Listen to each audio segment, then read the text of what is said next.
तो दोस्तों आज तारीख हो गई है 14 अप्रैल 2024 की, साथ ही में दिन है रविवार का। तो आइए बिना देर किए फटाफट से जानते हैं आज की ताजा खबरें और मुख्य समाचार। तो देखें आज के मुख्य समाचार की पहली बड़ी खबर। लेकिन दोस्तों पहली खबर बताने से पहले आपको बता दें कि आज डॉक्टर भीमराव अंबेडकर की जयंती है, जिन्होंने देश का संविधान बनाने में एक बड़ी भूमिका निभाई है। तो आज डॉक्टर भीमराव अंबेडकर की जयंती पर बधाई देना और उनके बारे में अपने विचार इसी वीडियो के नीचे कमेंट बॉक्स में लिखना ना भूलें। तो देखें आज के मुख्य समाचार की पहली बड़ी खबर। दिल्ली के मुख्यमंत्री केजरीवाल की याचिका पर सुप्रीम कोर्ट में 15 अप्रैल को होगी सुनवाई। जी हां, दिल्ली के मुख्यमंत्री और आम आदमी पार्टी के संयोजक अरविंद केजरीवाल की याचिका पर देश के सबसे बड़े कोर्ट यानी कि सुप्रीम कोर्ट में कल 15 अप्रैल को सुनवाई होगी। आपको बता दें केजरीवाल ने शराब नीति केस में ईडी की गिरफ्तारी और रिमांड पर हाईकोर्ट के 9 अप्रैल के फैसले को चुनौती दी है। बात यह है कि बीते 9 अप्रैल को जब ऐसी ही याचिका दिल्ली के मुख्यमंत्री केजरीवाल ने हाईकोर्ट में लगाई कि उनकी गिरफ्तारी गलत है। हालांकि इस पर दिल्ली हाईकोर्ट ने कहा कि केजरीवाल की जो गिरफ्तारी हुई है और जो रिमांड पर भेजा गया है तो ये बिल्कुल सही है, क्योंकि ईडी के पास केजरीवाल के खिलाफ पर्याप्त सबूत मौजूद है। तो बीते 9 अप्रैल को हाईकोर्ट ने ये जो फैसला सुनाया, इसी को चुनौती देने के लिए अभी हाल ही में केजरीवाल सुप्रीम कोर्ट पहुंचे और अब इसी मामले पर कल 15 अप्रैल को सुप्रीम कोर्ट में सुनवाई होगी। आसान शब्दों में कहें तो कल देश का सबसे बड़ा कोर्ट ये तय करेगा कि केजरीवाल की गिरफ्तारी होना और रिमांड पे भेजे जाना सही था या गलत था। केजरीवाल को लेकर एक और खबर आ रही है, जैसा कि आप देख सकते हैं। आम आदमी पार्टी के नेता संजय सिंह बोले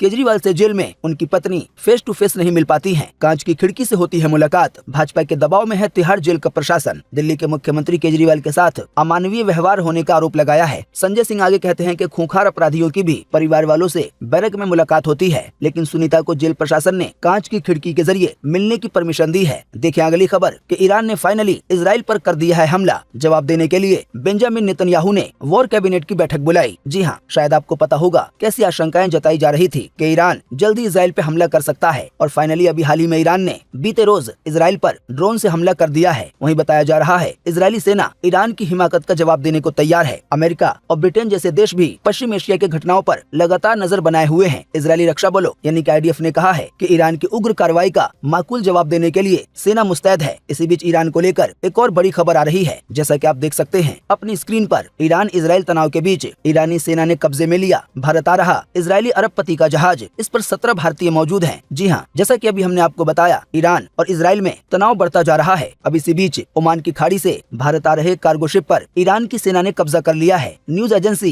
एएनआई के मुताबिक जहाज पर 17 भारतीय नागरिक मौजूद हैं। वहीं जानकारी के मुताबिक इस घटना के बाद इजरायली सेना के प्रवक्ता डेनियार ने कहा है, हम किसी भी तरह के हमलों पर चुप नहीं बैठेंगे, इसका जवाब दिया जाएगा। वहीं बताया गया है पानी के जहाज पर भारतीय नागरिक होने की वजह से भारत भी इस पूरे मामले पर बारीकी से नजर रखे हुए है और इससे जुड़े जो अधिकारी हैं उनसे संपर्क बनाने की कोशिश की जा रही है। इसी बीच अमेरिका ने इजराइल से जुड़े मालवाहक जहाज पर ईरानी कमांडो के कब्जे की निंदा की है, इसको गलत कहा है। बाकी बताया गया है कि भारत की ओर से उस पानी के जहाज पर जो भारतीय मौजूद हैं उनको रेस्क्यू करने की कोशिश की जा रही है, उनको बचाने की कोशिश की जा रही है। देखें अगली खबर, बीजेपी आज संकल्प पत्र जारी करेगी, पीएम मोदी भी रहेंगे मौजूद। मैनिफेस्टो में पार्टी उन्हीं वादों को शामिल करेगी जो पूरे किए जा सके। जी हाँ, शायद आपको पता होगा अभी हाल ही में कांग्रेस द्वारा उनका मैनिफेस्टो जारी किया गया। ये कहा गया कि अगर आने वाले लोकसभा चुनाव कांग्रेस पार्टी जीत जाती है तो देश की जनता को कई तरह के फायदे दिए जाएंगे। अपने मैनिफेस्टो में कांग्रेस ने क्या क्या वादे किए हैं हम इसके बारे में आपको पहले ही बता चुके हैं। तो अब कुछ ऐसा ही संकल्प पत्र आज बीजेपी द्वारा जारी किया जाएगा और ये बताया जाएगा कि उनकी सरकार बनने के बाद वो कौन कौन से काम है जो पूरे किए जाएंगे। वहीं आपको बता दें पीएम मोदी ने चुनावी मैनिफेस्टो के लिए 25 जनवरी 2024 को जनता से सुझाव भी मांगे थे। पार्टी को अब तक 15 लाख से ज्यादा सुझाव मिले हैं आम जनता द्वारा। आसान शब्दों में कहें तो देश की 15 लाख जनता ने पीएम मोदी को बताया है कि भाजपा पार्टी को आने वाले 5 साल के लिए क्या क्या वादे करने चाहिए और कौन कौन से काम करने चाहिए। हालांकि इसी बीच ये कह दिया गया है कि इस बार जो मैनिफेस्टो जारी किया जाएगा, जो वादे किए जाएंगे तो वही वादे किए जाएंगे जो पूरे किए जा सकें। तो 14 अप्रैल का दिन बड़ा ही महत्वपूर्ण रहेगा, क्योंकि आज के दिन बताया जाएगा कि बीजेपी पार्टी आने वाले 5 सालों में क्या क्या करने वाली है, क्योंकि कई सर्वे से ये पता चल चुका है और बहुत हद तक उम्मीद है कि इस बार का लोकसभा का चुनाव बीजेपी पार्टी ही जीतेगी और नरेंद्र मोदी तीसरी बार प्रधानमंत्री बनेंगे। तो इसी वजह से बीजेपी का जो मैनिफेस्टो है, जो वादे हैं, वो बहुत ही महत्वपूर्ण रहेंगे, क्योंकि आने वाले दिनों में देश में इनका ही असर पड़ेगा। वैसे आपको बता दें इसी बीच अभी हाल ही में बीते रोज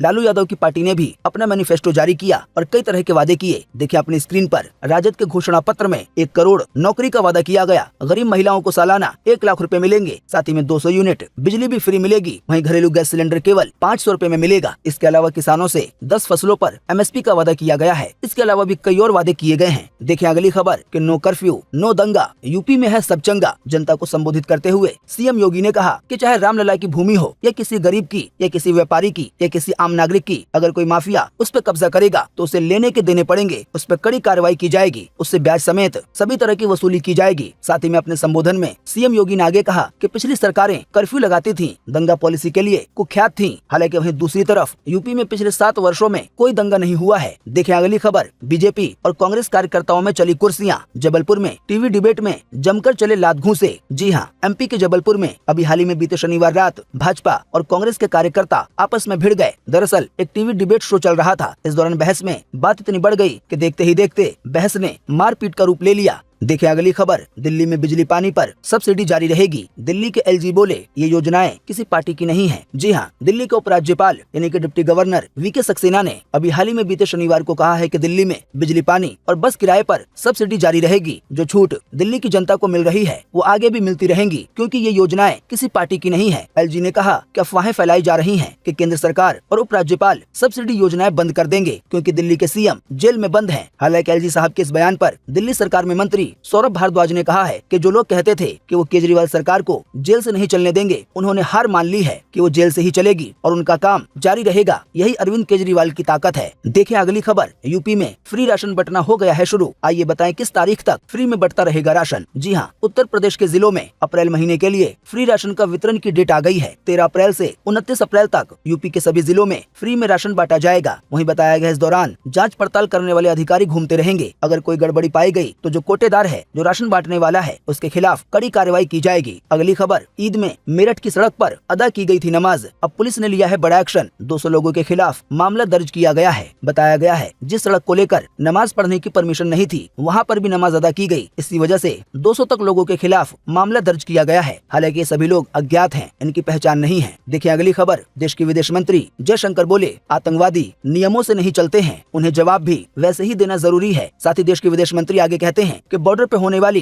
किसी भी आतंकी घटना का जवाब देने के लिए देश हमेशा तैयार है। वहीं जयशंकर आगे कहते हैं कि 26/11 को मुंबई में हुए आतंकी हमले के लिए उस समय की सरकार यानी कि कांग्रेस की सरकार केवल देखती रही और इस पे कुछ भी एक्शन नहीं लिया, केवल सोच विचार किया। हालांकि अब मुंहतोड़ जवाब दिया जाएगा। देखिए अगली खबर। एमपी राजस्थान समेत 11 राज्यों में होगी बारिश। फिलहाल देश में कई जगहों पर हीट वेव यानी कि लू टल गई है। वेस्टर्न डिस्टर्बेंस के चलते पूरे मध्य और उत्तर पश्चिम भारत में बारिश का दौर जारी है। मध्य प्रदेश, राजस्थान, पंजाब और महाराष्ट्र समेत 11 राज्यों में तापमान में गिरावट आई है। इसके चलते अगले 1 हफ्ते तक भयंकर गर्मी से राहत मिलेगी। वहीं आपको बता दें, मौसम के बदलाव के असर से देश का पूर्वी हिस्सा प्रभावित नहीं हुआ है। आसान शब्दों में कहें तो पूर्वी उत्तर प्रदेश, बिहार, झारखंड, पश्चिम बंगाल और समूचे पूर्व उत्तर राज्यों में फिलहाल गर्मी जारी है। इन सभी राज्यों में सामान्य से यानी कि जितना होना चाहिए उससे 2 से 3 डिग्री ज्यादा चल रहा है। गर्मी ज्यादा पड़ रही है। बारिश का असर इन राज्यों में नहीं हो रहा है। बाकी आपको बता दें, अभी हाल ही में जिन जगहों पे बारिश हुई है, उन जगहों पर बारिश का दौर 15 अप्रैल तक जारी रहेगा। ओले वगैरह भी गिरेंगे। हालांकि वहीं राजस्थान, गुजरात और महाराष्ट्र में अगले 5 दिनों के बीच अधिकतम तापमान 42 डिग्री तक पहुंच सकता है, यानी कि गर्मी काफी ज्यादा बढ़ जाएगी। वहीं पंजाब, हिमाचल प्रदेश, हरियाणा, राजस्थान, उत्तराखंड और यूपी और दिल्ली में अगले 2 दिनों में अधिकतम तापमान में बारिश की वजह से 3 से 5 डिग्री की गिरावट आएगी। देखिए अगली खबर। बेंगलुरु रामेश्वरम कैफे ब्लास्ट के आरोपी 10 दिन की पुलिस रिमांड पर भेजे गए। अभी हाल ही में इन्हें पश्चिम बंगाल से गिरफ्तार किया गया था। दोस्तों शायद आपको पता होगा कि अभी हाल ही में बेंगलुरु के एक फेमस रामेश्वरम कैफे में एक ब्लास्ट हुआ था, धमाका हुआ था। तो अभी हाल ही में जिन 2 लोगों ने धमाका किया था उनको पकड़ लिया गया, उनको गिरफ्तार किया गया। एक का नाम शाजिब है, वहीं दूसरे का नाम ताहा है। दोनों ही मुस्लिम हैं। अब इन दोनों ही को 10 दिन की पुलिस रिमांड पे भेजा गया है। वहीं बताया है ये दोनों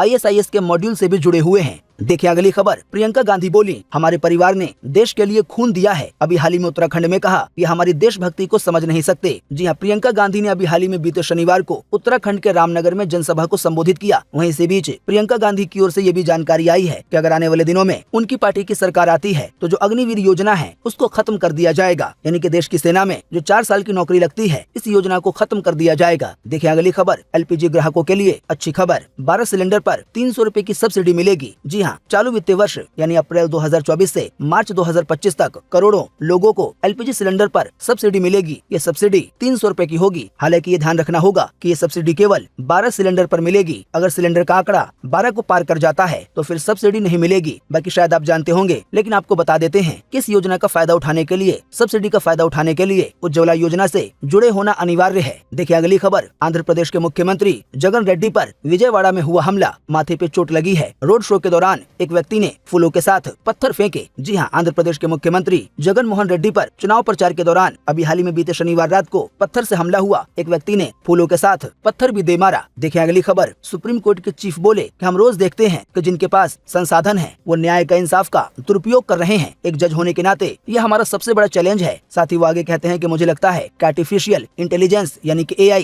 लोगों के बीच एक गैप बना सकता है, लोगों के बीच दूरी बना सकता है। हालांकि कुछ लोगों को नए मौके देगा, इसके फायदे भी होंगे। देखिए अगली खबर। मध्य प्रदेश में आज जहां PM मोदी की सभा होनी है, उस पूरे सभा के मैदान में हो गया है कीचड़ कीचड़। अभी हाल ही में आधे घंटे की तेज बारिश की वजह से यह हाल हुआ है। जी हाँ, प्रधानमंत्री नरेंद्र मोदी आज रविवार को आंध्र प्रदेश के होशंगाबाद लोकसभा क्षेत्र के पिपरिया में चुनावी सभा करेंगे। लेकिन इससे पहले अभी हाल ही में बीते शनिवार को यहाँ तेज आंधी के साथ बारिश हुई, जिसकी वजह से जो इंतजाम किए गए थे उस पर बारिश ने पानी फेर दिया है। हालांकि बताया गया वहाँ का प्रशासन इन सभी चीजों को ठीक करने के लिए काम कर रहा है ताकि PM मोदी की सभा हो सके। देखिए अगली खबर कि बोरवेल में फंसे मयंक को निकालने की कोशिश है जारी। रीवा में 70 फीट की गहराई में फंसा है मासूम, सुरंग बनाने में जुटी हुई है रेस्क्यू टीम। जी हाँ, MP के रीवा में बोरवेल में गिरे 6 साल के बच्चे को अब तक बाहर नहीं निकाला जा सका है। बच्चा बीते शुक्रवार दोपहर करीब 3:30 बजे से 4 बजे के बीच खुले हुए बोरवेल में गिर गया था। बताया गया है काफी सख्त मिट्टी आने की वजह से मशीनों की जगह मैनुअली मजदूरों के जरिए हाथों से खुदाई करवानी पड़ रही है, तो इस वजह से भी काफी समय लग रहा है। देखिए अगली खबर। रणबीर कपूर VFX की मदद से नहीं बनना चाहते हैं भगवान राम, कैरेक्टर को रियल लुक देना चाहते हैं। डायरेक्टर नितेश तिवारी के सामने जताई है ये इच्छा। हाल ही में ये खबर सामने आई है कि वो पर्दे पर बिल्कुल रियल दिखना चाहते हैं। वो नहीं चाहते हैं कि भगवान राम के किरदार को दिखाने में VFX यानी कि कंप्यूटर वगैरह से कोई इफेक्ट डाला जाए, बल्कि वो चाहते हैं कि भगवान राम का किरदार जिस तरह से निभाना है, बॉडी जैसी होनी चाहिए, वो सभी चीजें बिल्कुल रियल हो। वो इसके लिए मेहनत करना चाहते हैं। देखें अगली खबर। दूसरे दिन 50% गिरी बड़े मियाँ छोटे मियाँ मूवी की कमाई। 7 करोड़ 60 लाख रुपए का रहा कलेक्शन। फिल्म की टोटल कमाई इंडिया में 23 करोड़ 25 लाख रुपए हो गई है। वहीं वर्ल्ड वाइड आंकड़ा 55 करोड़ 14 लाख तक पहुंच गया है। देखिए अगली खबर। नवरात्रि में फलों को लगी महंगाई की काली नजर, आसमान छू रहे हैं दाम। जानकारी के मुताबिक सेब 200 रुपए किलो तक पहुंच गया है। वहीं 50 वाला केला 80 रुपए में बिक गया है। बाकी फलों का भी कुछ ऐसा ही हाल है। देखिए अगली खबर। सजाए शिंदे की हुई एंजियोप्लास्टी, सीने में दर्द होने पर अस्पताल में भर्ती कराया गया। हालांकि अभी इस समय उनकी हालत ठीक है। खुद एक्टर ने वीडियो शेयर करके ये पूरी जानकारी दी है। देखिए अगली खबर। तारक मेहता का उल्टा चश्मा शो की जेनिफर मिस्त्री पर दुखों का पहाड़ टूटा। अभी हाल ही में उनकी बहन का निधन हो गया है। एक हफ्ते से वो वेंटिलेटर पर थी।